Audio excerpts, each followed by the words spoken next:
Filipi pasal 3 ayat 4 sampai ayat yang ke-12 kita akan membahas hal ini pada hari ini. Filipi pasal 3 ayat 4 sampai ayat yang ke-12. Firman Tuhan saya beri judul mengenal Kristus Yesus lebih mulia dari segalanya. Saya harap Tuhan akan bekerja di tengah-tengah kita dan menolong kita semua untuk memahami apa yang Dia firmankan kepada kita pada hari ini. Mengenal Kristus Yesus lebih mulia dari segalanya.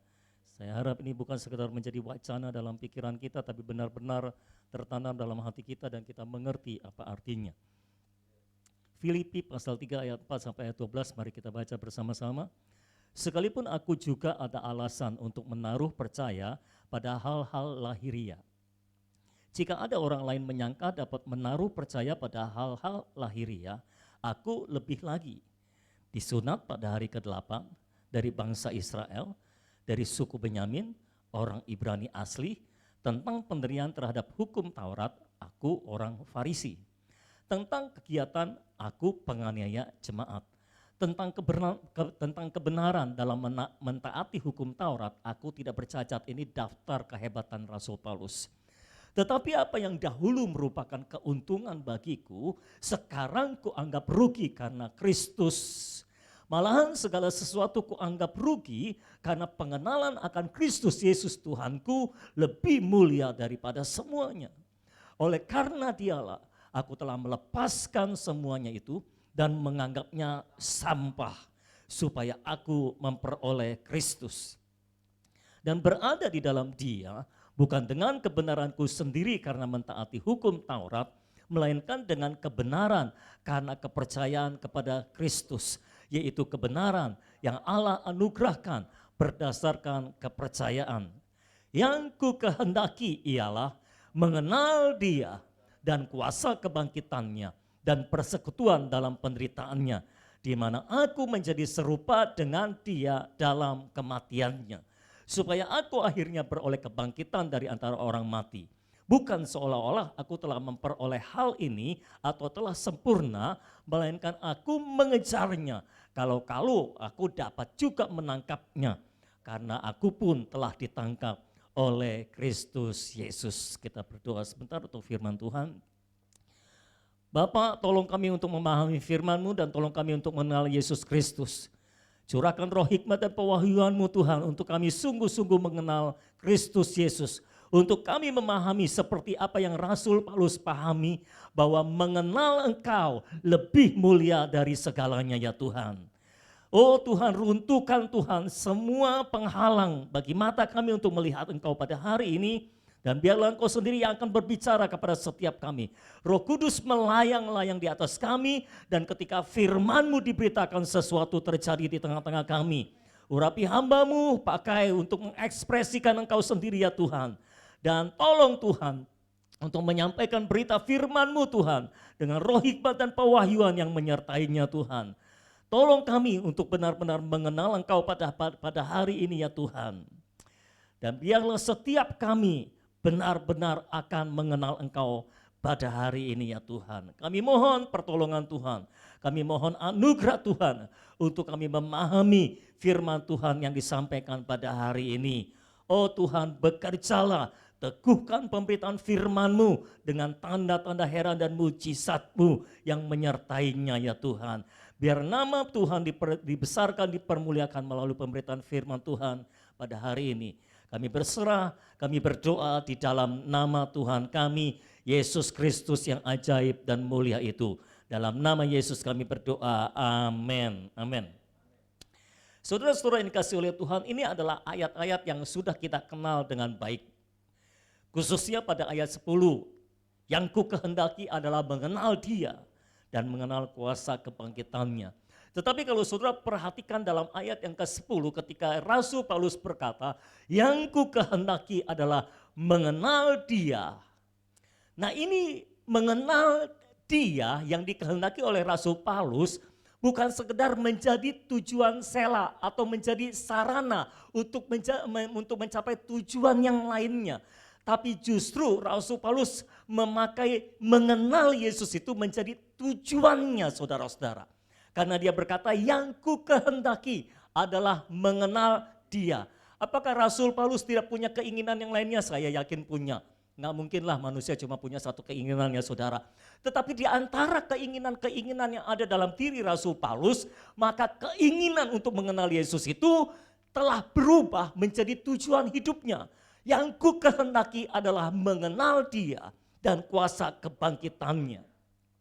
Kalau kita paham, kalau kita mengevaluasi kekristenan pada saat ini, maka seringkali mengenal Yesus Kristus itu tidak menjadi tujuan kita.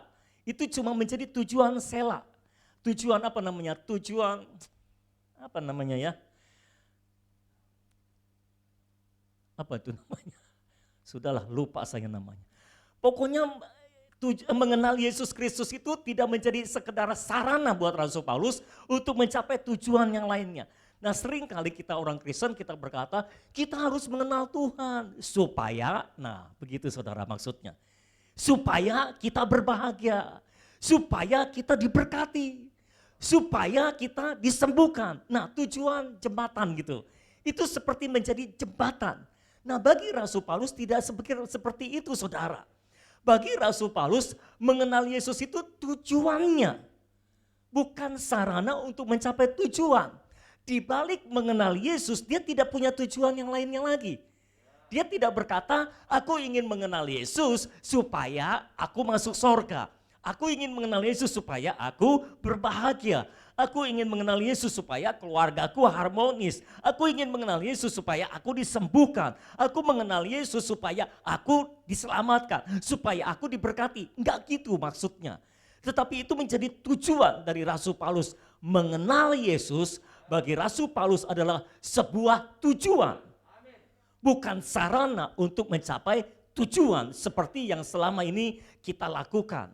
Jadi sepanjang perjalanan hidup Rasul Paulus, dia selalu punya tujuan untuk semakin mengenal dia. Untuk semakin mengenal dia. Untuk semakin mengenal dia saudara. Dan Rasul Paulus berkata, bukan seolah-olah aku telah mencapainya. Bisakah saudara bayangkan, seorang rasul sekelas Rasul Paulus, masih punya keinginan untuk mengenal Yesus. Apa nggak salah ini? Banyak orang Kristen tidak punya keinginan untuk mengenal Yesus. Padahal kita belum kenal Yesus. Tapi seorang sekelas Rasul Paulus yang menulis 13 surat yang menjadi kitab dalam perjanjian baru masih punya keinginan untuk mengenal Yesus. Itu luar biasa saudara. Nah bagaimana dengan kita semuanya? Saya berdoa, saya berharap pada hari ini juga biarlah Roh Kudus bekerja di tengah-tengah kita dan menanamkan sebuah keinginan yang baru, keinginan untuk mengenal Yesus. Bahkan itu tidak sekedar menjadi keinginan yang untuk mencapai keinginan yang berikutnya, itu menjadi keinginan yang terakhir buat kita, yaitu mengenal Yesus dan kuasa kebangkitannya dan persekutuan dalam penderitaannya. Itu sebabnya Rasul Paulus berkata, bukan aku berkata seperti ini, bukan seolah-olah aku sudah sempurna, bukan seolah-olah aku sudah mengejarnya, bukan seolah-olah aku sudah menangkapnya. Jadi dia berkata, saudara-saudara, aku sudah mengejarnya selama ini, tetapi aku belum menangkapnya juga. Bayangkan orang sekelas Rasul Paulus merasa dia belum menangkap Yesus. Banyak orang Kristen pelayanannya baru seberapa, udah merasa bukan cuma menangkap Yesus, benar-benar udah memiliki Yesus, sudah menjadikan Yesus sebagai hambanya bahkan saudara. Bukan dia lagi yang jadi hamba Yesus, Yesus yang jadi hambanya. Tapi Rasul Paulus berkata, aku belum menangkapnya sampai sekarang. Bayangkan. Artinya apa? Mengenal Yesus itu tidak ada ujungnya. Sekarang saudara sudah merasa aku sudah lebih mengenal Yesus. Ya, tapi kalau engkau terus mengejarnya, engkau akan lebih mengenal dia lagi. Mengenal Yesus tidak ada ujungnya. Artinya seberapa besar pun, seberapa hebat pun pengenalan saudara akan Tuhan masih kurang. Masih ada dimensi tentang Tuhan yang belum kita pahami, yang belum kita kenali sebagaimana seharusnya. Itu sebabnya Rasul Paulus berkata, aku ini belum menangkapnya. Lalu apa yang aku lakukan sekarang? Aku mengejarnya. Aku meninggalkan apa yang ada di belakangku, aku melupakan apa yang ada di belakangku, dan aku berlari-lari mengejar pengenalan akan Allah tersebut. Saya rasa sepanjang kehidupan umat manusia, saya baru menemui orang yang sungguh-sungguh punya passion untuk mengenal Yesus seperti Rasul Paulus. Dan saya berdoa supaya semua orang Kristen di dunia ini punya passion yang sama seperti Rasul Paulus. Dia sungguh-sungguh ingin mengenal Yesus. Saudara-saudara, pengenalan akan Yesus itu luar biasa bagi Rasul Paulus. Nah, hari ini saya mau sampaikan beberapa hal yang Paulus sudah kenal tentang Tuhan Yesus Kristus. Tentang siapakah Tuhan Yesus Kristus itu.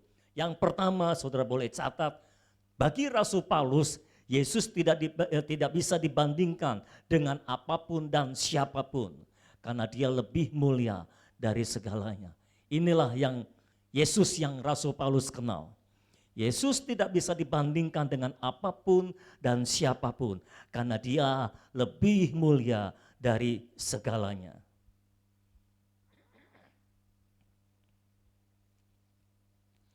Yesus tidak dapat dibandingkan dengan apapun dan siapapun. Karena dia lebih mulia dari segalanya. Dalam ayat 7 ayat yang ke-8 dia berkata, tetapi apa yang dahulu merupakan keuntungan bagiku, sekarang kuanggap rugi karena Kristus. Malahan segala sesuatu kuanggap rugi karena pengenalan akan Kristus Yesus Tuhanku lebih mulia daripada semuanya. Oleh karena dialah aku telah melepaskan semuanya itu dan menganggapnya sampah supaya aku beroleh Kristus.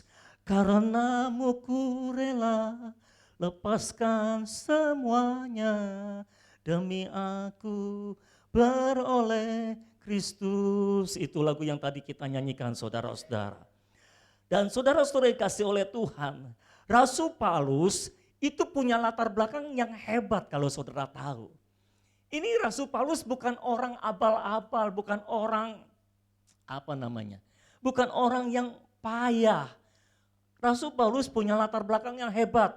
Dia tadi kita baca dalam Filipi pasal 3 ayat 4 ayat 5 dia berkata, aku ini disunat pada hari ke-8 dari bangsa Israel.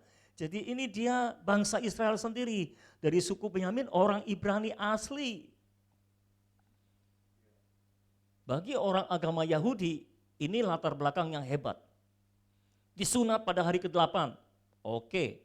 Lulus dia saudara. Dia benar-benar dari bangsa Israel asli, suku Benyamin, orang Ibrani asli. Tentang pendirian terhadap hukum Taurat, dia orang Farisi. Orang Farisi adalah orang yang sungguh-sungguh berpegang pada hukum Taurat. Bahkan di dalam Kisah Rasul dijelaskan, dia bukan hanya orang Farisi, tapi dia orang Farisi dari mazhab yang paling keras. Jadi ini orang radikal saudara. Kegiatannya apa? Penganiayaan jemaat. Bagi mereka ini kegiatan yang luar biasa. Penganiaya jemaat. Jadi dia adalah orang yang menganiaya jemaat Tuhan. Tentang kebenaran dalam mentaati hukum Taurat, dia tidak bercacat.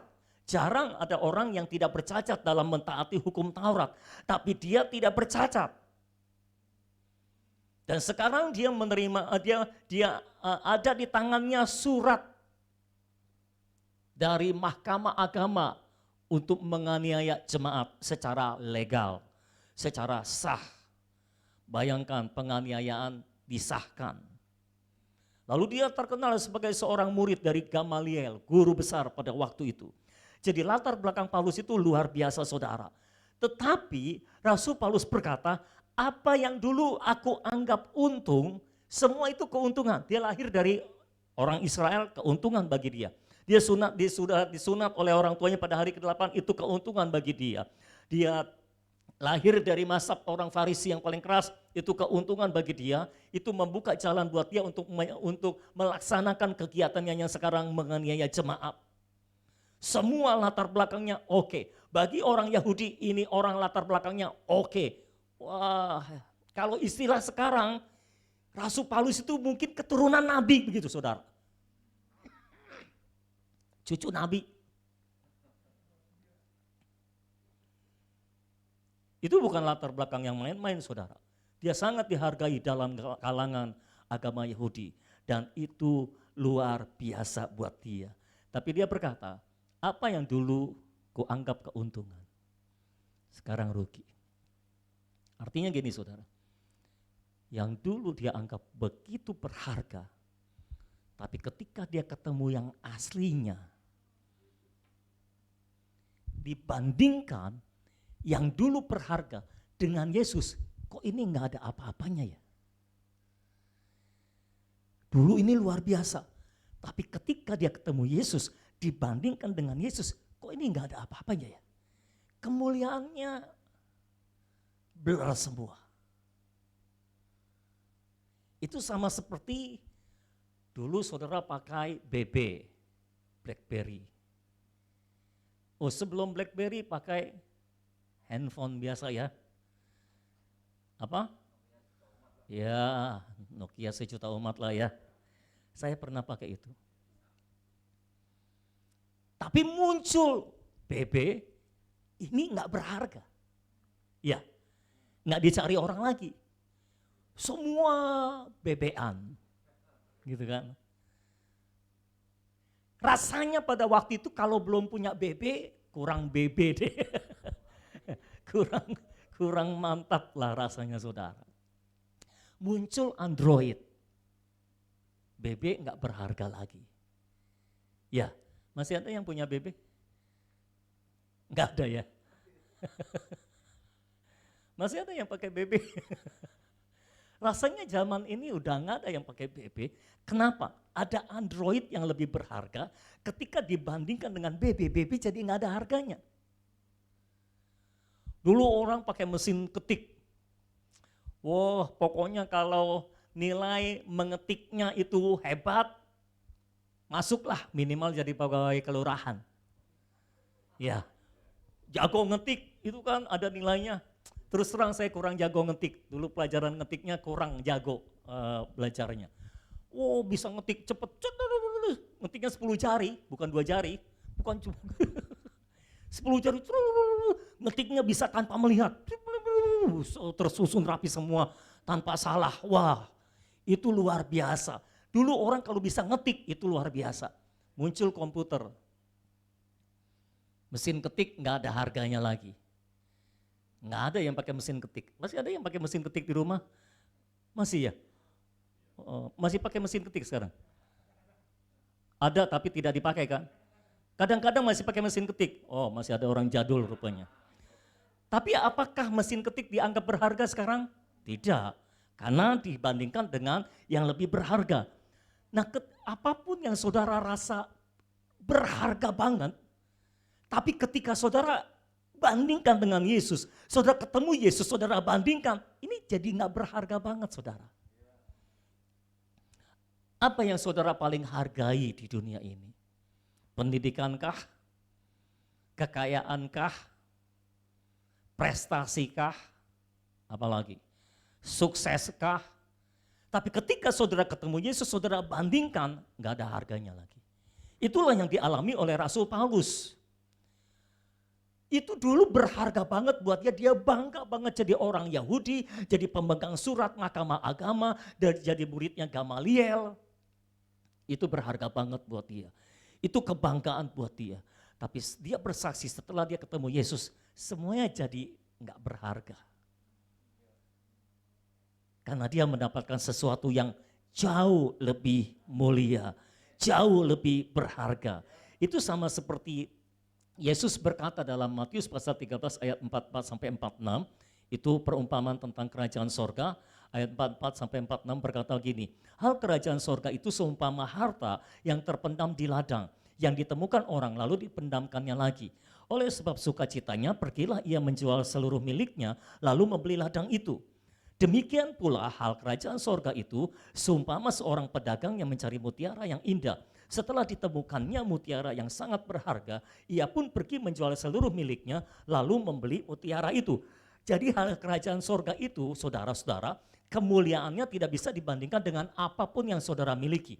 Itu sebabnya ketika saudara bertemu atau ketika saudara menemukan kerajaan sorga, maka saudara akan rela melepaskan semuanya. Itulah kerajaan sorga. Itu seperti harta terpendam yang orang cari-cari, ketika dia ketemu harta terpendam tersebut, dia jual semuanya untuk mendapatkan harta terpendam. Itu seperti orang yang mencari mutiara yang berharga, ketika dia dapatkan mutiara yang berharga itu, dia jual semuanya untuk mendapatkan mutiara ini. Artinya apa? Kalau saudara mau memiliki kerajaan sorga, harganya adalah semua yang saudara punya dilepaskan, itu masih kurang.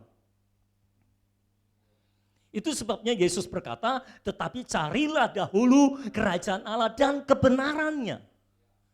Maka sekaliannya akan ditambahkan kepadamu. Mengapa harus dicari? Karena ini sesuatu yang berharga.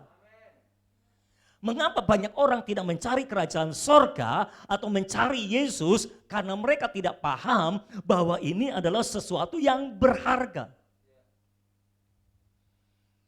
Kalau saudara mencari kerajaan Allah dan kebenarannya, dan saudara menangkapnya, saudara menangkap kerajaan sorga tersebut, saudara akan rela lepaskan semuanya. Saudara akan rela jual semua yang saudara miliki demi cuma untuk dapatkan satu ini. Jadi cuma dapat satu, jual semua, saudara rela. Karena ini masih jauh lebih berharga dibandingkan semua yang saudara miliki. Itulah yang Rasul Paulus alami, saudara-saudara. Itu sebabnya orang-orang yang menganggap Yesus tidak berharga, ini cuma karena ketidaktahuan. Orang-orang yang tidak tahu sesuatu yang berharga itu akan dijual murah. Saya pernah mendengar ada seorang memiliki ladang emas, di ladangnya itu sebetulnya tambang emas di tanahnya, tapi dia tidak paham kalau itu adalah tambang emas di dalam tanahnya dia. Sekali waktu ada seorang yang memahami bahwa itu adalah ladang emas. Dia tawar itu tanah, dia tawar, dan itu ladang dijual dengan harga yang murah. Karena orang yang memilikinya tidak tahu kalau itu ladang emas. Dijual murah maksudnya tidak sepadan dengan harga yang seharusnya. Dibelilah oleh orang yang mengerti bahwa itu ladang emas. Dan setelah menjadi miliknya, orang yang memilikinya pergi, dia gali tanahnya, dia gali tambang emas itu, dan memang itu ladang emas. Itu berharga bagi orang yang paham, tapi itu tidak berharga bagi orang yang tidak paham, walaupun dia memilikinya. Jadi kalaupun saudara sekarang telah memiliki Kristus Yesus, karena saudara telah lahir baru, Yesus telah ada di dalam hatimu. Tapi kalau saudara belum paham betapa mulianya Yesus bagimu, betapa berharganya Yesus itu, engkau akan menganggap remeh Yesus yang ada di dalam hidupmu. Tapi kalau engkau sudah paham, engkau akan rela lepaskan semuanya demi untuk Yesus Kristus. Orang yang tidak rela melepaskan semuanya demi untuk mendapatkan Yesus Kristus karena dia belum paham betapa berharganya Yesus bagi dia. Saya pernah mendengar sebuah cerita, ada seorang anak atau beberapa anak main sepak bola, saudara-saudara. Main sepak bola sekali waktu seorang anak nendang bolanya, lalu bolanya masuk ke dalam gua dan terdengar bunyi prang gitu saudara, atau prak begitu. Berarti ada sesuatu yang pecah. Rupanya itu bola masuk ke dalam gua dan membentur sebuah guci. Dan gucinya pecah. Si anak pergi ke dalam gua itu, menengok gua itu, lalu ada guci yang pecah. Lalu di dalam guci itu rupanya ada sebuah perkamen. Perkamen itu tulisan gitu saudara, naskah. Naskah ini yang dikenal dengan naskah laut mati berikutnya. Jadi rupanya ternyata di dalam gua itu dulu berdiam orang-orang kelompok Qumran namanya. Ini sebuah kelompok dari agama Yahudi yang kelompok radikal Yahudi lah kira-kira seperti itu, dan radikal terhadap perjanjian lama. Lalu mereka menulis naskah perjanjian lama di situ. Ada kitab Yesaya dan sebagainya. Dan itu adalah kitab yang berharga. Dan itulah adalah naskah yang berharga. Tapi si anak tidak paham. Dia bawa pulang, dia kasih ke orang tuanya juga tidak paham. Dia jual ke sebuah toko dengan harga murah, yang punya toko juga membeli dengan harga murah, tapi juga dia tidak paham. Kalau itu adalah naskah yang berharga, sangat-sangat berharga. Ibarat kata cuma dijual kira-kira 200-an ribu, padahal harganya miliaran seharusnya. Lalu sekali waktu datang ke toko itu seorang yang paham bahwa ini adalah naskah yang sangat berharga. Dia beli dari toko itu dan dijual dengan harga yang murah juga, tentunya lebih tinggi daripada ketika toko itu membelinya. Dia bawa pulang dan dia tahu ini naskah yang berharga. Orang yang paham sesuatu itu berharga atau tidak akan bisa menghargai. Kalau saudara tidak paham tentang berlian, ketika saudara dapat berlian, saudara bisa buang tuh. Saudara pikir apaan sih ini? Anak kecil ketika main-main dengan cincin emas buatan, mereka cukup senang.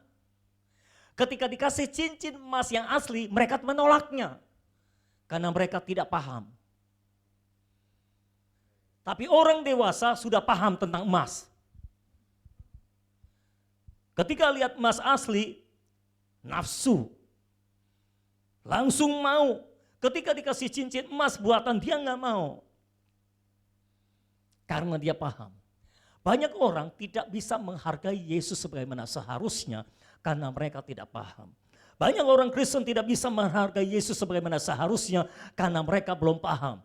Tapi saya berdoa pada hari ini biar saudara memahaminya. Betapa berharga Yesus bagimu, betapa berharganya Yesus itu. Engkau ketika mendapatkan Yesus, ketika bertemu dengan Yesus, engkau dengan secara sendiri, dengan kesadaran sendiri, saudara rela lepaskan semuanya demi untuk mendapatkan Yesus.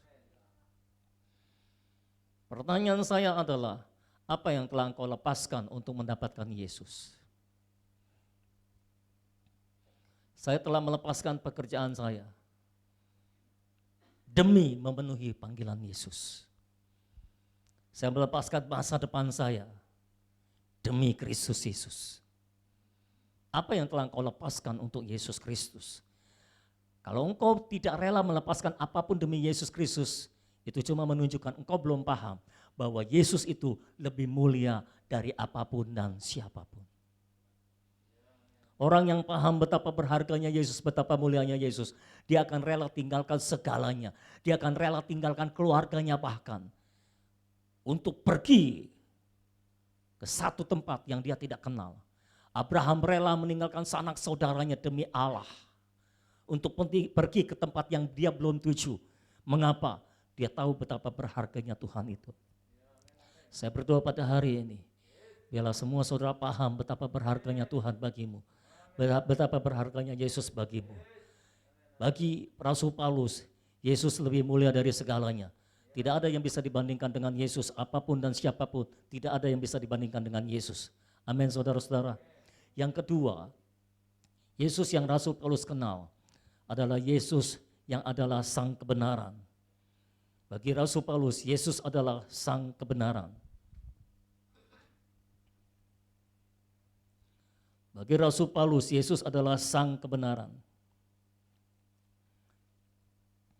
Pasal 3 ayat 9 berkata, Rasul Paulus berkata, dan berada dalam dia, bukan dengan kebenaranku sendiri karena mentaati hukum Taurat, melainkan dengan kebenaran karena kepercayaan kepada Kristus, yaitu kebenaran yang Allah anugerahkan berdasarkan kepercayaan. Sebelum Rasul Paulus ketemu Yesus, dia merasa dia orang benar. Karena dia bersaksi dalam melaksanakan perintah hukum Taurat, dia tidak bercacat, dia tidak bercacat, saudara-saudara. Artinya dia benar. Dia orang benar. Dia merasa benar. Karena itu, karena dia merasa orang benar, dia melihat orang-orang Kristen ini salah. Makanya ditangkapin oleh dia, mau dibunuh oleh dia, karena dia merasa dia benar, ini salah. Yang benar harus membasmi yang salah, begitu kira-kira kan pola pikirnya. Jadi dia tangkapin orang Kristen karena dia merasa benar. Tapi sekali waktu dalam perjalanan menuju Damsyik, dia berjumpa dengan Yesus. Dan dia paham di situ bahwa Yesus adalah sang kebenaran itu sendiri. Dan itu sebabnya dia tidak lagi merasa perasaan di bahwa dia benar itu luntur semuanya ketika ketemu Yesus. Saudara sebenar apapun, sehebat apapun saudara melakukan kebenaran, ketika saudara ketemu Yesus, itu semua perasaan bahwa kita benar itu luntur semuanya. Karena kita sedang berhadapan dengan sang kebenaran. Ketika Yesus dihakimi oleh Pilatus, diadili oleh Pilatus, Pontius Pilatus, wali negeri waktu itu ya. Pilatus bertanya kepada Yesus, apakah kebenaran itu? Dan kalau saudara baca ayat-ayatnya, Yesus tidak menjawab dengan perkataan apakah kebenaran itu. Dan Pontius Pilatus tidak menunggu jawaban Yesus. Dia langsung keluar dan dia berkata, aku tidak mendapati kesalahan apapun pada orang ini. Maksudnya apa? Ketika Pilatus bertanya, apakah kebenaran itu? Tiba-tiba dia merasa kok dirinya berdosa banget. Kok dirinya kotor banget. Dan dia sadar bahwa kebenaran bukanlah tentang apa, tapi tentang siapa. Kebenaran itulah Yesus. Orang yang ada di hadapan dia itulah sang kebenaran itu. Dan itu sebabnya dia nggak perlu bertanya lagi tentang apakah kebenaran. Karena dia tahu inilah sang kebenaran itu.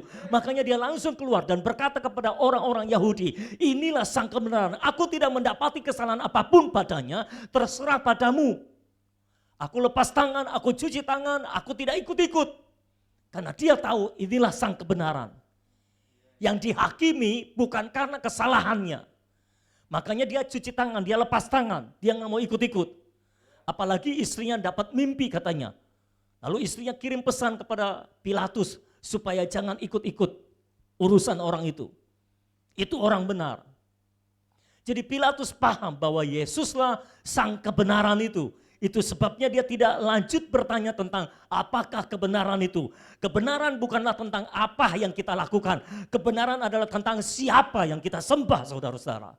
Dan Yesus itulah sang kebenaran. Yesus sendiri berkata, akulah jalan dan kebenaran dan kehidupan. Tidak ada seorang pun sampai kepada Bapa kalau tidak melalui aku. Rasul Paulus pikir selama ini dia sudah benar. Tapi saat bertemu dengan sang kebenaran, dia merasa begitu kotor, dia merasa begitu berdosa. Itulah sebabnya dia berkata, aku tidak lagi mau tinggal dalam kebenaranku sendiri karena melakukan hukum Taurat. Sekarang aku mau tinggal dalam kebenaran di dalam Yesus Kristus. Kebenaran yang Allah anugerahkan berdasarkan kepercayaan kepada Yesus Kristus, sang kebenaran. Dan dia sadar, dia tidak bisa hidup dalam kebenaran, kecuali dia hidup di dalam sang kebenaran, yaitu Yesus Kristus. Itulah sebabnya dia berkata, aku tidak lagi mau hidup dalam kebenaranku karena melakukan hukum Taurat. Aku mau hidup dalam kebenaran Yesus Kristus karena dialah sang kebenaran. Jadi Rasul Paulus menjumpai Yesus dan dia sadar, dia paham bahwa inilah sang kebenaran. Saya berdoa supaya saudara juga ketemu dengan Yesus sang kebenaran itu. Saya berdoa supaya saudara juga mengenal Yesus sebagai sang kebenaran itu. Sehingga ketika saudara berhadapan dengan sang kebenaran, engkau tahu, engkau tidak dianggap benar karena kebenaran-kebenaran yang engkau lakukan. Engkau dianggap benar karena engkau percaya kepada sang kebenaran. Itu sebabnya tidak ada seorang pun yang bisa masuk surga karena perbuatan baik.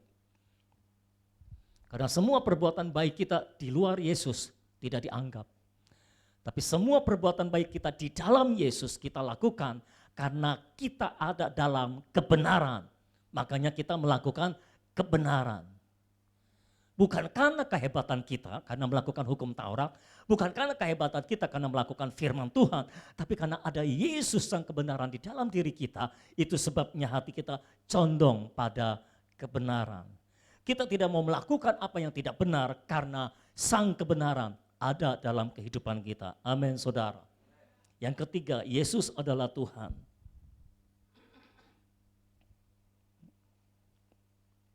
Yesus adalah Tuhan. Coba kita ke Kisah Para Rasul pasal 9 ayat 1 sampai ayat 5. Ini adalah kisah di mana Paulus bertemu dengan Yesus di perjalanan menuju Damsyik. Kisah pasal 9 ayat 1 sampai ayat yang kelima. Semua sudah ada di situ? Belum. Oke. Kisah pasal 9 ayat 1 sampai ayat yang kelima. Semua sudah di situ sekarang?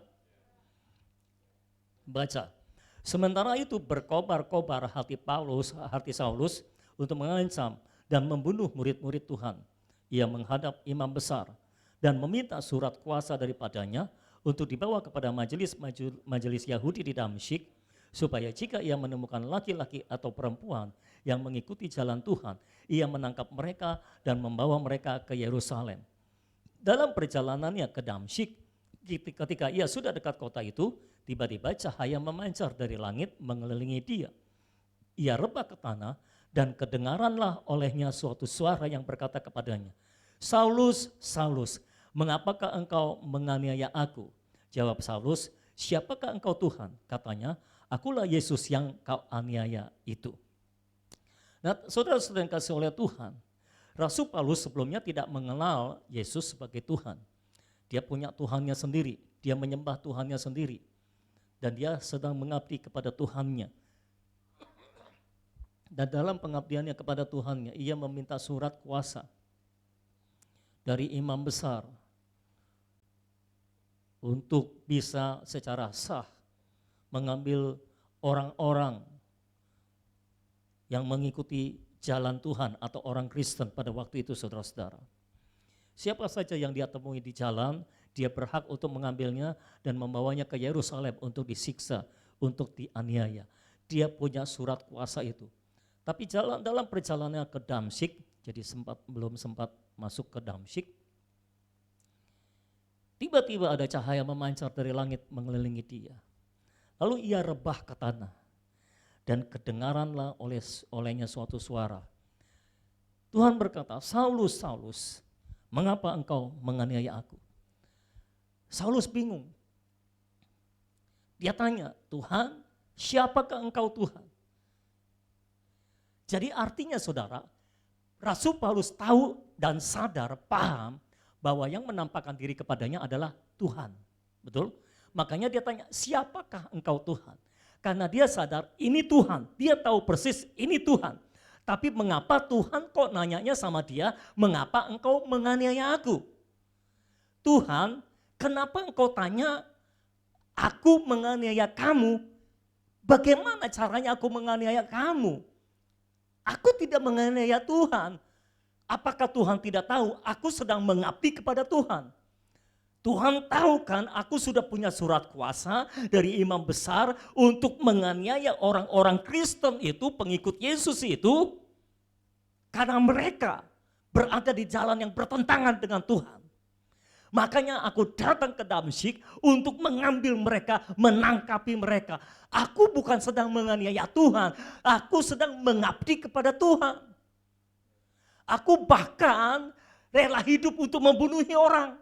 Bukan rela mati supaya orang hidup, tapi rela hidup supaya orang mati. Aku rela bekerja untuk membunuh orang-orang pengikut Yesus itu karena mereka dianggap sebagai ajaran sesat, aliran sesat dari agama Yahudi. Aku bukan menganiaya Tuhan, aku sedang mengabdi kepada Tuhan. Mengapa Tuhan sekarang bertanya, "Mengapa engkau menganiaya aku?" Jadi Rasul Paulus bingung, ini Tuhan yang mana? Kan aku sedang mengabdi kepada Tuhan. Mengapa kau sekarang Tuhan berkata, "Mengapa engkau menganiaya aku?" Makanya Rasul Paulus tanya, "Engkau Tuhan yang mana? Siapakah engkau Tuhan?" Lalu Yesus berkata, "Akulah Yesus yang engkau aniaya." Dari situ Rasul Paulus baru paham bahwa Yesus adalah Tuhan. Dia baru mengerti, oh Yesus, apakah Engkau Tuhan? Selama ini aku pikir Yahweh adalah Tuhan yang aku sembah. Dan aku tidak pernah berpikir bahwa Yesus adalah Tuhan. Aku pikir Yesus cuma seorang nabi, aku pikir Yesus cuma seorang guru besar, aku pikir Yesus cuma pemimpin agama. Cuma pendiri agama yang diikuti oleh orang-orang. Aku gak pernah berpikir bahwa Yesus itu Tuhan. Oh, tapi sekarang aku tahu bahwa ternyata Yesus itu Tuhan. Saat itulah Rasul Paulus menyembah Yesus. Karena dia paham Yesus adalah Tuhan. Kita tidak bisa menyembah kepada Yesus sampai kita paham bahwa Yesus adalah Tuhan.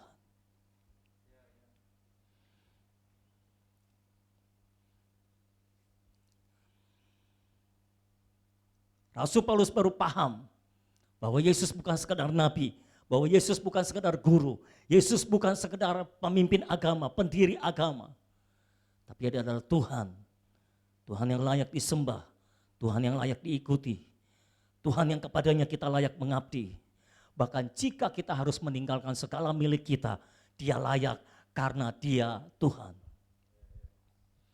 Dan itulah sebabnya setelah itu Paulus meninggalkan segalanya mengikut Yesus. Karena dia paham sekarang, Yesus adalah Tuhan. Inilah yang banyak tidak diketahui oleh orang-orang dunia, bahwa Yesus adalah Tuhan. Mereka berkata Yesus adalah nabi, Nabi Isa. Yesus adalah guru, Yesus adalah orang benar, Yesus adalah pendiri agama. Yesus cuma nabi sama seperti orang yang lainnya nabi. Sama seperti nabi-nabi yang lainnya. Yesus adalah pendiri agama sama seperti pendiri agama yang lainnya. Tapi Rasul Paulus sekarang paham bahwa Yesus bukan sekadar pendiri agama. Saudara harus paham bahwa orang Yahudi paling memuja Allah Yahweh. Dan mereka berkata semua agama di dunia ini kafir. Cuma dia agama yang benar, cuma Yahweh Allah yang benar. Itu sebabnya ketika Yesus menyatakan diri, akulah Tuhan. Paulus kaget, oh ternyata Yesus Tuhan. Dan saya berdoa pada hari ini, biarlah Yesus yang sama menyatakan diri kepada saudara semua. Supaya engkau paham bahwa dia adalah Tuhan. Dia bukan sekedar nabi, dia bukan sekedar guru, dia bukan sekedar pendiri agama, dia adalah Tuhan. Tuhan yang hidup. Ketika Yesus berjalan masuk ke Kaisarea dalam Matius pasal 16, dia jalan bersama-sama dengan muridnya, dia bertanya kepada murid-muridnya, menurut orang-orang siapakah aku ini? Lalu mereka berkata, ada yang berkata engkau adalah Elia, ada yang berkata engkau adalah Yesaya, engkau adalah salah satu daripada seorang nabi. Tapi kemudian Yesus bertanya, tapi menurut kamu siapakah aku ini? Dan saya rasa saudara tidak harus mengenal Yesus dari apa kata orang. Saudara harus mengenal Yesus secara pribadi. Itu sebabnya bersiaplah ketika Yesus bertanya, menurut kamu siapakah aku ini? Menurut saudara siapakah Yesus bagimu? Siapakah Yesus bagimu? Kalau engkau mengenal Yesus sebagai Tuhan, kau akan mengabdi kepada dia seluruh hidupmu. Seluruh hidupmu akan kau serahkan kepada dia, engkau akan abdikan sepenuhnya kepada dia. Dan engkau tidak akan memikirkan apa-apa tentang kehidupan lagi selain mengabdi kepada dia, karena dia adalah Tuhanmu. Dan itulah yang Rasul Paulus lakukan. Dia menyerahkan hidupnya kepada Tuhan. Ketika kita berjumpa dengan Yesus yang adalah Tuhan, kita tidak ada punya pikiran yang lainnya selain hanya tunduk sujud menyembah kepada dia dan berkata, Tuhan aku serahkan seluruh hidupku untuk mengabdi kepada Tuhan saja dan bukan kepada yang lainnya. Itulah Yesus Tuhan. Ketika kita berbicara tentang Yesus adalah Tuhan, kita sering berkata, apa? Seperti Rasul Paulus lah misalnya, apakah Yesus layak aku ikuti? Selama ini dia menganggap Yesus tidak layak diikuti. Itu sebabnya dia tidak mengikuti Yesus. Tapi kalau kita bicara tentang mengikut Yesus, sebetulnya yang perlu ditanyakan bukan apakah Yesus layak kita ikuti, tapi apakah kita layak mengikuti Yesus. Bukan Yesus yang layak, yang kelayakannya perlu dipertanyakan. Kita ini loh yang kelayakannya perlu dipertanyakan. Yesus berkata sekali waktu kepada orang yang mau mengikut dia, tinggalkan semuanya. Lalu orang bilang, Tuhan, aku kubur bapakku dulu, aku kubur ibuku dulu, aku urus orang keluargaku dulu, aku urus keluargaku dulu. Lalu Yesus berkata, orang yang mengikut aku lalu menoleh ke belakang tidak layak mengikut aku. Lalu Yesus berkata, kalau engkau mengasihi bapamu, ibumu, istrimu, anakmu, lebih daripada aku, engkau tidak layak mengikut aku. Bahkan kalau engkau mengasihi yang lain lebih daripada Yesus, engkau tidak layak mengikut Yesus. Lalu Yesus juga berkata, orang yang tidak menyangkal dirinya dan memikul salibnya tidak layak mengikut aku.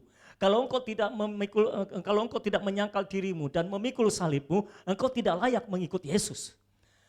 Jadi yang perlu dipertanyakan kelayakannya mengikut Yesus itu kita, bukan apakah Yesus layak menjadi Tuhan atasku, apakah Yesus layak aku ikuti, tapi yang perlu dipertanyakan adalah apakah aku layak mengikut Yesus.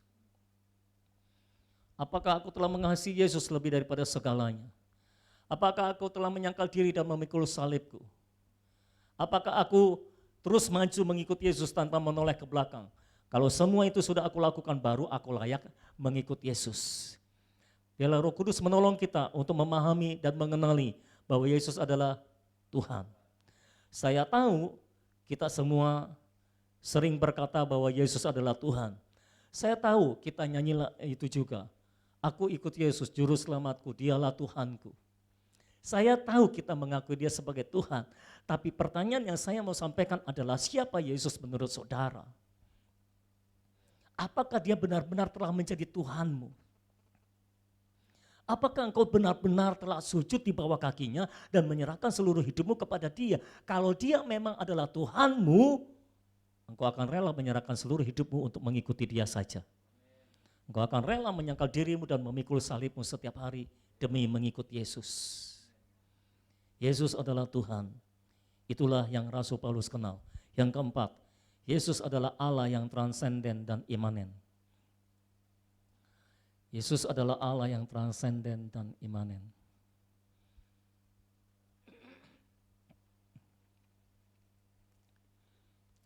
Rasul Paulus adalah orang Yahudi dari mazhab Farisi. Dan sebagai orang Yahudi dengan agama Yahudi, dia memahami Allah, dia mengenal Allah sebagai Allah yang transenden, sebagai Allah yang maha besar, maha mulia, maha luar biasa, maha kudus, maha benar, maha segala-galanya. Itu sebabnya Allah itu jauh.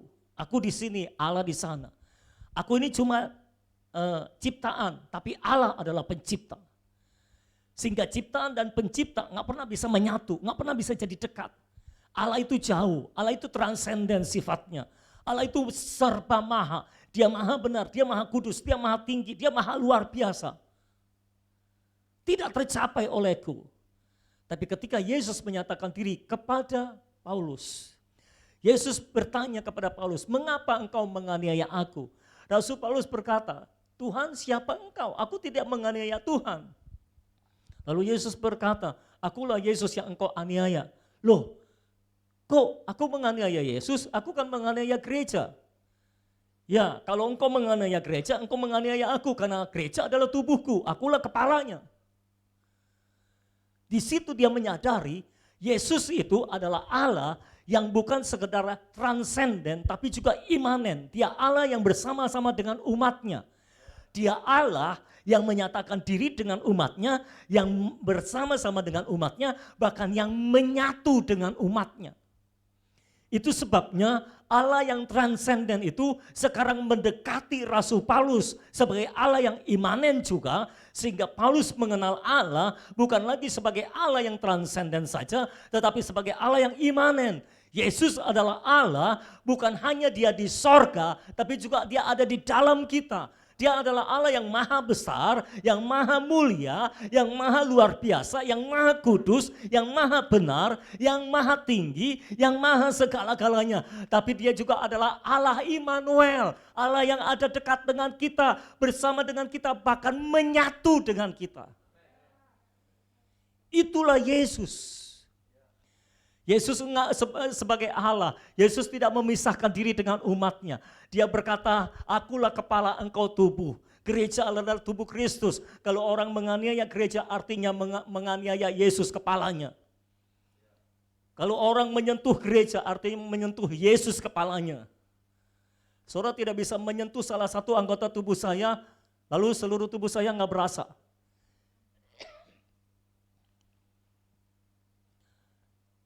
Kalau saudara menyentuh mata saya, seluruh tubuh saya akan bereaksi. Betul? Saudara nggak bisa bilang, kan saya cuma menyentuh matamu, kenapa seluruh tubuh ikut-ikutan? Ya seluruh tubuh ya begitu. Namanya juga satu tubuh. Yesus sangat paham tentang tubuh. Itu sebabnya dia berkata, engkau menganiaya aku. Rasul Paulus berkata, Tuhan, aku menganiaya gereja, aku bukan menganiaya Tuhan. Bahkan aku juga tidak menganiaya Yesus, aku menganiaya gereja. Yesus berkata, tapi gereja adalah tubuhku, aku adalah kepala gereja. Engkau tidak bisa berkata, engkau menganiaya gereja, lalu berkata, engkau tidak menganiaya aku. Kalau engkau menyentuh gereja, artinya engkau menyentuh aku. Karena aku menyatu dengan tubuhku. Seorang Kristen berkata kepada saya tipenya suka sendirian. Saya tipe orang yang suka sendirian. Saya nggak suka bersama-sama berkumpul-kumpul bersama dengan saudara seiman. Saya bilang kamu salah.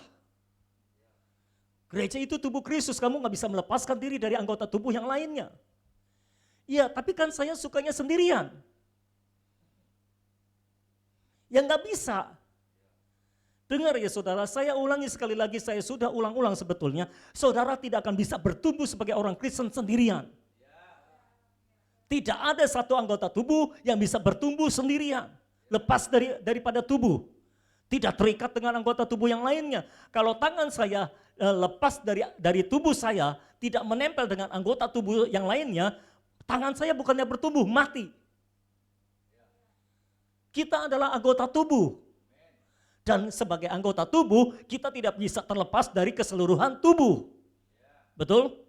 Saudara tidak bisa bertumbuh sendirian, saudara harus bertumbuh bersama-sama anggota tubuh yang lainnya. Tidak bisa tangan tumbuh sendirian, tangan kanan tumbuh sendirian, lalu tangan kiri nggak ikut-ikutan tumbuh. Semua kita tumbuh bersama-sama. Alangkah anehnya kalau hidungmu tumbuh sendirian, lalu yang lainnya nggak tumbuh.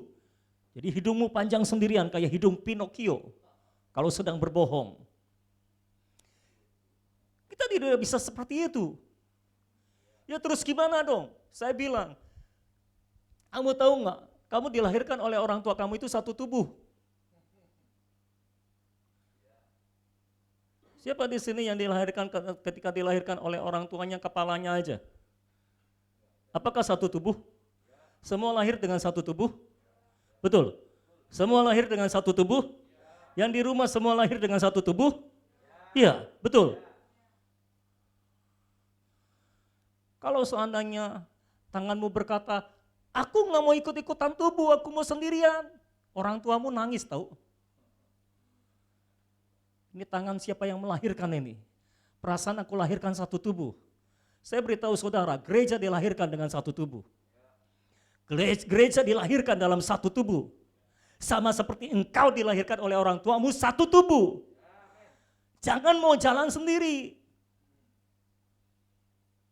Saya sangat yakin bagi saudara yang belum paham kebenaran tentang tubuh Kristus, dengar baik-baik. Saya sangat yakin siapapun di antara jemaat Living Christ yang lepas dari tubuh, dari Living Christ, dari semua anggota jemaat Living Christ, mereka tidak akan bertumbuh. Dan mereka memang tidak bisa bertumbuh. Karena tidak ada orang yang bisa tumbuh sendirian. Tidak ada orang Kristen yang berkata, aku mau independen. Aku mau jadi orang Kristen independen. Bahkan seorang hamba Tuhan pun tidak bisa independen. Dia harus menyatu dengan anggota tubuh yang lainnya. Baru bisa bertumbuh. Tidak ada orang yang bisa bertumbuh sendirian. Semua kita harus bertumbuh bersama-sama. Amin saudara. Saya tahu akan ada perbedaan, ada yang bertumbuh lebih hebat, lebih banyak daripada yang lainnya karena kesungguhan yang berbeda. Tetapi sebagai satu tubuh kita harus tumbuh bersama-sama dan engkau tidak bisa tumbuh sendirian. Tidak ada orang yang bisa jadi Superman dan terbang sendirian. Superman pun terbangnya satu tubuh. Loh, memang Superman terbang cuma tangannya doang begini? Kan enggak saudara, satu tubuh.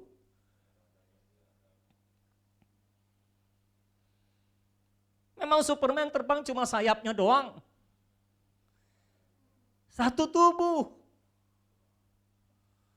Tidak ada orang yang bisa berkata, aku mau hidup sendirian, aku mengalahkan semua musuh-musuhku sendirian. Bahkan kalau saudara baca dalam Efesus pasal 6, Paulus bicara tentang peperangan rohani, itu bicara tentang peperangan korporat. Sebagai satu tubuh. Kalau engkau mau memenangkan peperangan rohani, engkau tidak bisa memenangkan peperangan rohani sendirian. Dengar orang Kristen, siapapun saudara, dengar. Engkau tidak bisa memenangkan peperangan rohani sendirian. Engkau harus bersama-sama dengan anggota tubuh yang lainnya untuk bisa menang dari peperangan rohani yang harus engkau hadapi. Saya harap saudara paham tentang kebenaran ini. Karena saya sudah berulang-ulang mengatakan ini. Allah bukanlah Allah yang sekedar transenden. Dia juga adalah Allah yang imanen. Mengapa? Karena dia Allah dari sorga turun ke bumi. Untuk menjadi sama dengan manusia. Dia Allah bukan Allah yang ada di sorga saja. Dia Allah yang telah turun dari sorga ke bumi. Untuk menjadi sama dengan manusia dan sekarang tinggal di dalam diri manusia. Roh Kristus tinggal di dalam diri saudara. Itu adalah Kristus, Allah sendiri yang ada di dalam diri saudara. Jadi kita ini seperti Kristus, kita Allah 100% karena di dalam kita ada Allah. Dan kita manusia 100% karena kita masih manusia. Manusia di dalam Allah ada di dalam tubuh manusia. Itulah manusia Kristus. Dan kita adalah pengikut Kristus. Kita sama dengan Kristus. Allah 100%, manusia 100%. Betul saudara? Yesus tidak dilahirkan dari benih laki-laki. Kita pun, ciptaan baru kita tidak dilahirkan dari benih laki-laki. Tapi dari benih firman dan roh. Itulah kelahiran baru kita. Manusia baru kita adalah Allah. Manusia lama kita adalah manusia. Kita Allah 100%, kita manusia 100%. Karena Yesus Kristus yang masuk ke dalam tubuh kita ini, ke dalam diri kita ini, ke dalam roh kita ini, adalah Kristus yang adalah Allah 100% dan manusia 100%. Saudara paham apa yang saya sampaikan? Jadi Paulus mengenali Yesus sebagai Allah yang transenden dan juga imanen. Selama ini, semua agama mengenal Allah bukan sebagai Allah yang imanen. Allah selalu dikenal sebagai Allah yang transenden. Ada Allah yang jauh, tak terjangkau oleh umat manusia. Manusia berusaha mencapai Allah, tapi manusia tidak pernah bisa mencapai Allah. Dan mereka itu sebabnya mereka terus berseru-seru kepada Tuhan yang jauh. Itu sebabnya ketika berdoa, ketika beribadah, mereka perlu suara yang keras untuk mencapai Allah yang jauh. Dan itu sebabnya tidak ada satupun agama yang memanggil Tuhannya sebagai Bapa. Hanya kita yang memanggil Tuhan kita sebagai Bapa. Memanggil Allah kita sebagai Bapa. Bapa adalah dekat. Bicara tentang dekat. Tapi semua orang memanggil Allahnya sebagai Allah, sebagai Tuhan yang jauh. Tapi kita sebagai Bapa yang dekat. Dia bukan Allah yang jauh saja, tapi dia juga Allah yang dekat. Dia Allah yang transenden dan imanen. Amin saudara-saudara. Saudara paham apa yang saya sampaikan? Oh, saya berdoa biar Roh Kudus menolong kita semua untuk mengenal Yesus lebih lagi. Yang kelima, yang terakhir, Yesus adalah kasih.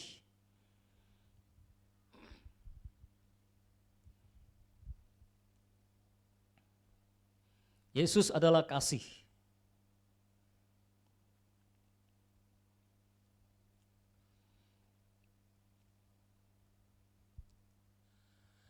Ketika Yesus datang kepada Paulus menampakkan dirinya, Paulus bingung. Pertama dia bingung karena Yesus bertanya, mengapa engkau menganiaya aku? Dan dia tahu yang menampakkan dirinya adalah Tuhan. Lalu dia tanya, siapakah engkau Tuhan? Akulah Yesus yang kau aniaya. Dia benar-benar bingung dengan penampakan Yesus. Karena pertama dia bingung, siapakah Yesus? Dulu dia pikir Yesus bukan Tuhan, sekarang dia sadar bahwa Yesus adalah Tuhan. Yang kedua dia bingung, karena dia mengenal Allah sebagai Allah yang transenden. Tapi mengapa Yesus sekarang menyatakan Allah sebagai Allah yang imanen? Dia bingung. Perlu pewahyuan Roh Kudus untuk menangkap semuanya ini. Dan akhirnya dia menyadari bahwa Allah di dalam Yesus adalah Allah yang bukan saja transenden tapi juga imanen. Lalu dia bingung lagi. Yesus mengaku bahwa dia dianiaya. Mengapa engkau menganiaya aku, Paulus? Tuhan, siapa engkau? Aku Yesus yang kau aniaya. Ya, tapi aku tidak menganiaya Tuhan. Aku juga tidak menganiaya Yesus. Aku menganiaya gereja. Ya, tapi aku menyatu dengan gerejaku. Gereja adalah tubuhku. Dari situ dia paham bahwa Yesus bukan sekedar Allah yang transenden dan imanen, tapi dia juga Allah yang penuh dengan kasih. Bahkan dia sendiri adalah kasih. Buktinya apa? Yesus dianiaya oleh Paulus, tapi sekarang dia datang kepada Paulus ingin menyelamatkan Paulus.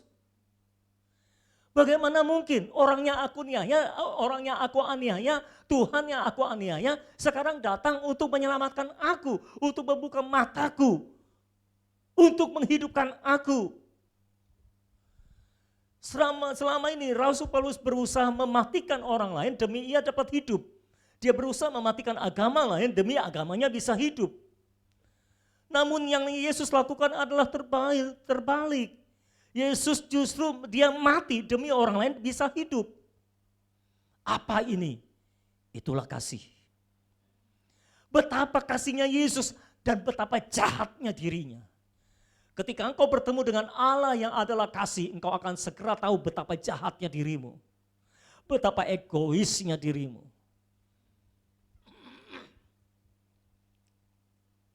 Dia mengenal Yesus sebagai Yesus yang rela meninggalkan semua kemuliaannya di sorga demi keselamatan umat manusia. Bahkan secara khusus sekarang Yesus menemui Rasul Paulus yang telah menganiaya dia demi menyelamatkan dan memuliakan dia.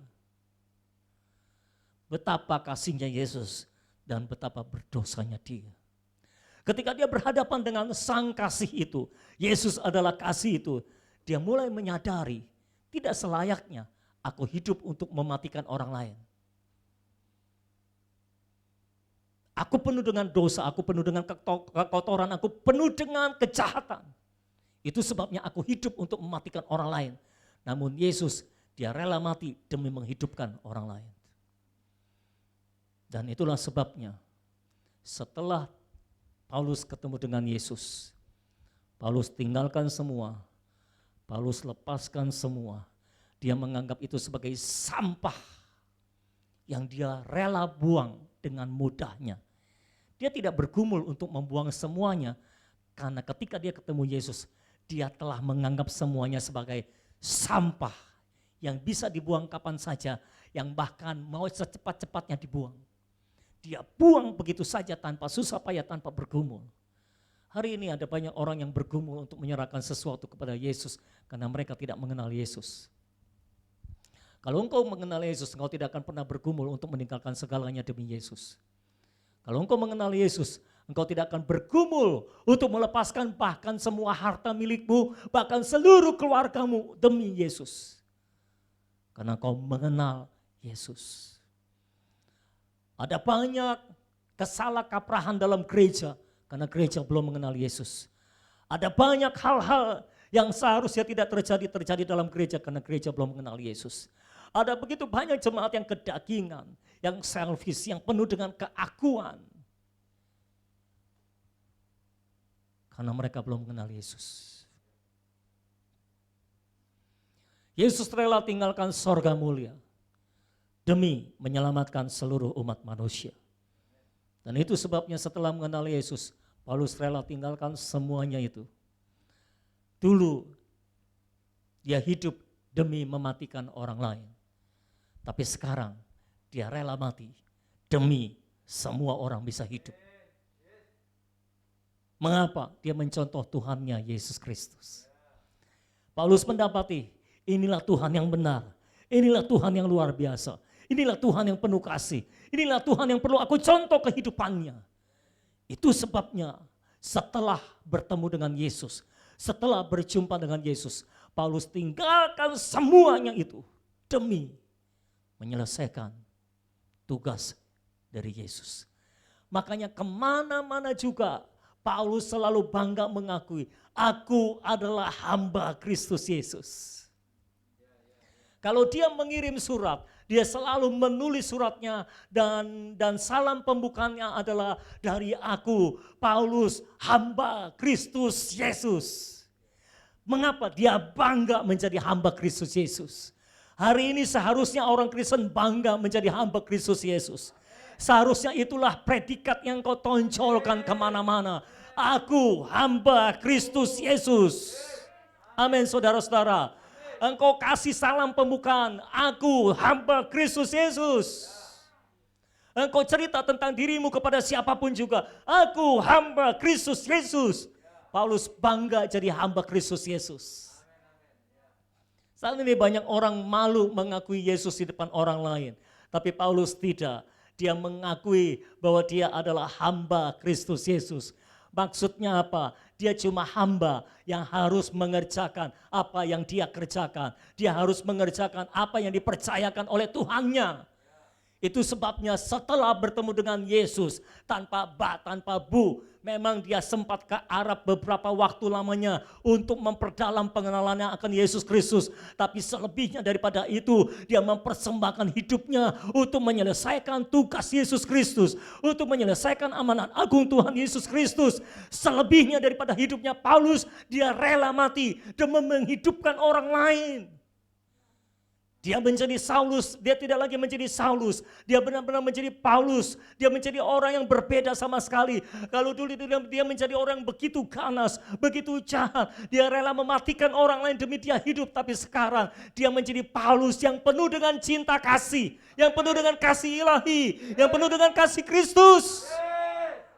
Dia berjumpa dengan siapa saja.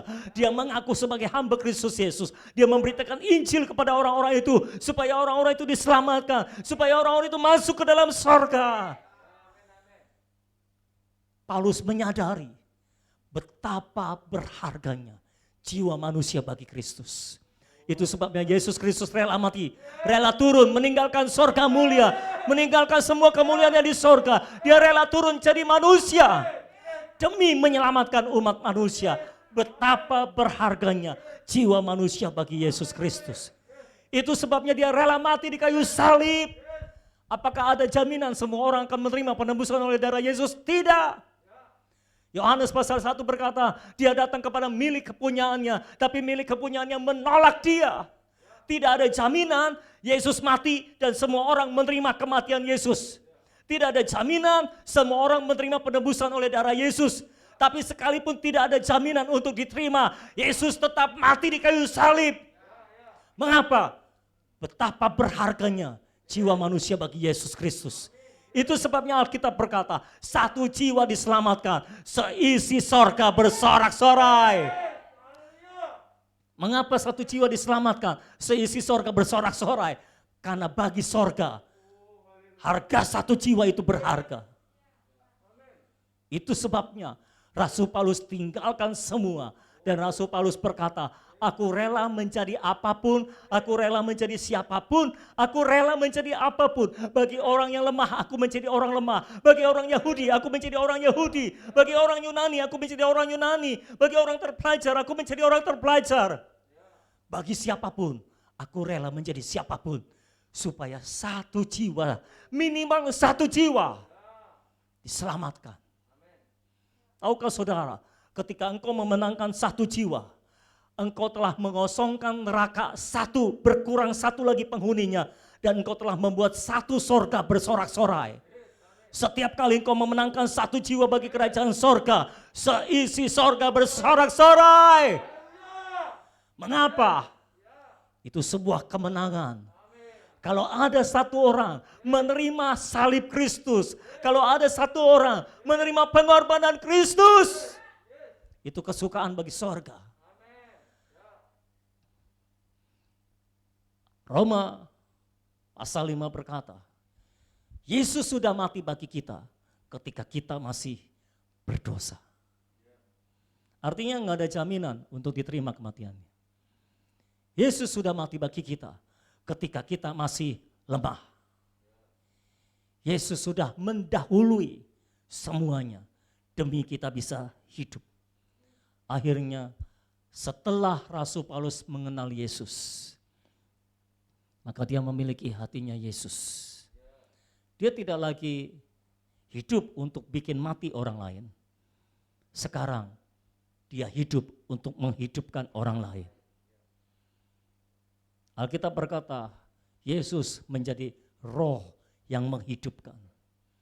Paulus hidup untuk menghidupkan orang lain. Bahkan sekarang dia rela mati demi satu jiwa bisa diselamatkan. Paulus tidak hanya menginjil kepada orang-orang yang mudah dimenangkan. Harap dipahami. Oh, berkali-kali nyawa Paulus terancam demi menyelamatkan satu jiwa. Bahkan dia menginjil kepada orang-orang barbar, orang yang tidak kenal aturan. Orang yang bisa kapan saja menyerang saudara dan membunuh saudara. Bahkan berkali-kali orang Yahudi berusaha membunuh dia. Dan bahkan dia sudah pernah dilempari batu oleh orang-orang Yahudi sampai mati. Tapi ketika orang-orang Yahudi pergi, dia bangun lagi, dia kebaskan debu, dia jalan lagi. Itulah Rasul Paulus. Mengapa Rasul Paulus bisa sehebat itu? Karena dia telah mengenal Yesus. Mengapa Rasul Paulus bisa menyerahkan semuanya demi orang-orang bisa diselamatkan? Karena dia telah mengenal Yesus. Tahukah saudara, Allah yang saudara sembah, Allah yang saudara kenal, terekspresi lewat kehidupan saudara. Secara umum dipahami seperti itu. Kalau mau tahu Allah yang seseorang sembah, lihat saja kelakuannya. Kalau dia adalah orang jahat, artinya dia menyembah Allah yang jahat. Kalau dia orang baik, artinya dia menyembah Allah yang baik. Sebagaimana yang dia sembah, seperti itulah kelakuannya. Paulus menyembah Yesus Kristus, seperti Yesuslah kelakuannya. Seperti Yesuslah rela berkorban demi keselamatan orang lain. Hari ini betapa banyak orang Kristen yang melindungi diri sendiri, yang melindungi nyawanya sendiri demi bisa menyelamatkan dirinya sendiri. Tapi Rasul Paulus tidak begitu, karena Yesus pun tidak begitu. Apakah engkau mengenal Yesus? Bisa dilihat dari kelakuanmu sehari-hari. Apakah sungguh engkau telah mengenal Yesus? Apakah sungguh engkau mengenal Yesus sebagai Tuhan? Kalau engkau mengenal Yesus sebagai Tuhan, engkau akan rela tunduk sujud di bawah kakinya dan berkata, Tuhan, pakai aku untuk menyelesaikan tugasmu. Aku hidup untuk menyelesaikan tugasmu. Kalau engkau mengenal Yesus sebagai sang kebenaran, engkau akan tahu engkau tidak bisa hidup dalam kebenaranmu sendiri. Engkau tidak dikatakan benar karena engkau melakukan berbagai kebenaran. Engkau dikatakan benar karena engkau hidup di dalam Kristus. Karena Yesuslah sang kebenaran. Kalau engkau paham bahwa Yesus adalah Allah yang transenden dan imanen, engkau tidak sekedar menyembah Allah sendirian, engkau akan bersatu dengan anggota tubuh yang lainnya. Karena Yesus adalah kepala dari tubuh Kristus. Dan gereja adalah tubuh Kristus. Engkau adalah anggota tubuh dan kita semua adalah satu tubuh. Dan kita tidak bisa berpisah satu dengan yang lainnya. Satu anggota tubuh harus mendukung anggota tubuh yang lainnya untuk sama-sama bertumbuh supaya tidak ada yang ketinggalan. Kalau engkau mengenal Yesus sebagai sang kasih itu, engkau akan menjadi orang yang penuh kasih. Engkau tidak menjadi orang yang egoistis, yang hanya memikirkan dirimu sendiri, yang hanya memikirkan kepentinganmu dirimu sendiri, yang hanya memikirkan keuntunganmu sendiri, yang hanya memikirkan cuma aku, dan aku, semua demi aku, semua ujung-ujungnya aku. Bukan UUD, tapi UUA. Bukan lagi ujung-ujungnya duit, tapi ujung-ujungnya aku. Aku menyembah Yesus, ujung-ujungnya aku. Aku ingin mengenal Yesus, ujung-ujungnya aku. Supaya aku diberkati, supaya aku berbahagia, supaya aku dipakai Tuhan, supaya aku begini, supaya aku begitu. Ujung-ujungnya selalu aku. Kalau engkau mengenal Yesus sebagai sang kasih itu, engkau akan tahu engkau tidak layak berlaku seperti itu. Engkau tidak mementingkan dirimu sendiri. Engkau tidak akan berpikir lagi tentang aku dan aku dan aku. Engkau akan berpikir tentang Tuhan dan sesamamu. Engkau akan berpikir tentang Tuhan dan sesamamu. Seluruh hukum Taurat dan kitab para nabi, seluruh hukum Taurat tergantung pada kedua hukum ini. Pertama, kasihilah Tuhan Allahmu dengan segenap hatimu, dengan segenap jiwamu, dengan segenap akal budimu, dengan segenap kekuatanmu. Dan hukum yang kedua yang sama dengan itu adalah kasihilah sesamamu manusia seperti dirimu sendiri. Engkau akan menjadi orang yang mempedulikan orang lain. Engkau tidak akan menjadi orang yang hanya melihat dirimu dan dirimu sendiri. Engkau akan melihat ke sampingmu, ke sekelilingmu. Dan engkau akan melihat ada banyak orang yang butuh uluran tangan untuk ditolong. Yang butuh diselamatkan, yang butuh dibalikan jalannya untuk menuju sorga. Sekali Paulus ketemu Yesus, jalannya berbelok. Dia sedang berjalan menuju neraka. Dan sedang membawa orang-orang benar menuju kepada kematiannya. Tapi sekali dia ketemu dengan Yesus, jalannya berbalik. Dia tidak lagi berjalan menuju neraka, dia berjalan menuju sorga. Dia tidak lagi membunuh orang-orang, dia menghidupkan orang-orang. Jalannya berbelok. Dan sejak Paulus ketemu Yesus, setiap orang yang ketemu Paulus, jalannya berbelok, jalannya berbalik. Timotius ketemu Yesus, jalannya berbalik. Filemon ketemu Paulus, jalannya berbalik. Siapapun ketemu Paulus, jalannya berbalik. Dia di penjara, kepala penjara, yang mengepalai penjara, bertemu dengan Paulus, jalannya berbalik. Tidak lagi menuju neraka, tapi menuju sorga. Siapa? Budaknya Filemon, siapa? Onesimus. Kalau nggak salah Onesimus namanya. Onesimus masuk penjara, satu sel sama Paulus, bertobat. Jalannya berbalik, jalannya berbelok. Siapapun ketemu Paulus, jalannya berbalik, jalannya berbelok. Dia menjadi sama dengan Tuhannya Yesus Kristus. Dia mengabdikan seluruh hidupnya kepada Tuhannya Yesus Kristus. Bahkan seorang kaisar berkata, Paulus, hampir saja aku bertobat gara-gara engkau. Mungkin kaisar gengsi harus mengaku bertobat di depan seluruh orang banyak karena Paulus. Itu sebabnya dia berkata, hampir saja aku bertobat gara-gara engkau. Siapapun ketemu Paulus, jalannya berbalik, jalannya berbelok. Rindukan saudara, siapapun ketemu saudara, jalannya berbalik, jalannya berbelok. Tidak lagi menuju neraka, tapi menuju sorga. Tidak lagi menempuh jalan yang jahat, tapi menempuh jalan yang benar.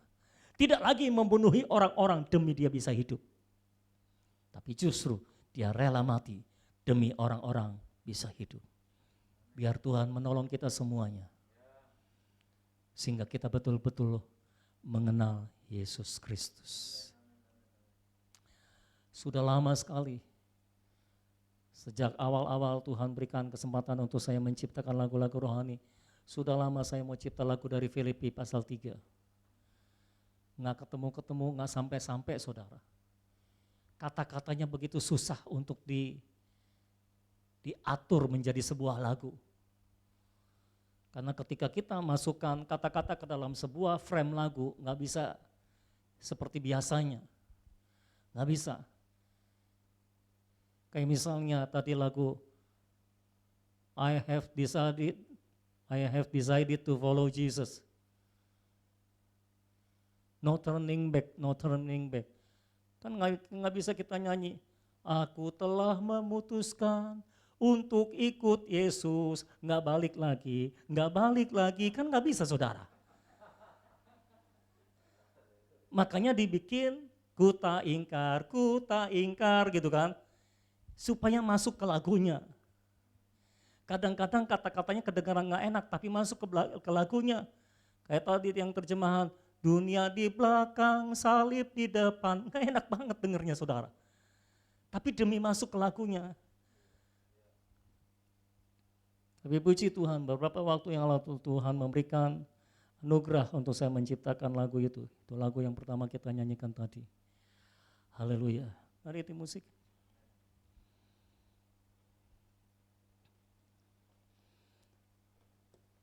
Walaupun lagunya dibuat dalam irama bossa nova, bossas, saya harap saudara bisa menikmatinya.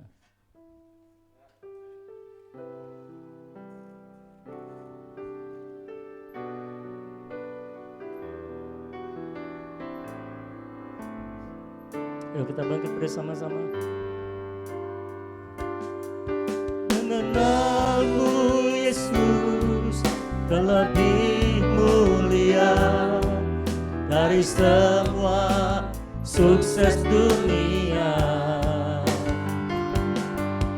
Karenamu ku rela lepaskan semuanya demi aku beroleh Kristus. Mengenalmu Yesus terlebih mulia dari semua sukses dunia. Karenamu ku rela lepaskan semuanya demi aku beroleh Kristus. Mengenalmu Yesus terlebih mulia dari semua sukses dunia. Karenamu ku rela lepaskan semuanya demi aku beroleh. Lagi katakan mengenalmu Yesus terlebih mulia dari semua sukses dunia. Karenamu ku rela lepaskan semuanya demi aku beroleh Kristus. Mengenalmu Yesus terlebih mulia, amin, dari semua sukses dunia. Karenamu ku rela lepaskan semuanya demi aku beroleh. Sekali lagi katakan mengenalmu Yesus terlebih mulia dari semua sukses dunia. Karenamu ku rela lepaskan semuanya demi aku beroleh Kristus. Karenamu ku rela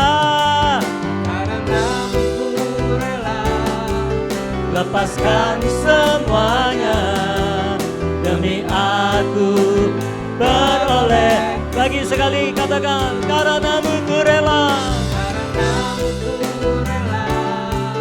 lepaskan semuanya demi aku beroleh. Demi aku beroleh, demi aku beroleh Kristus. Demi aku beroleh, demi aku beroleh Kristus.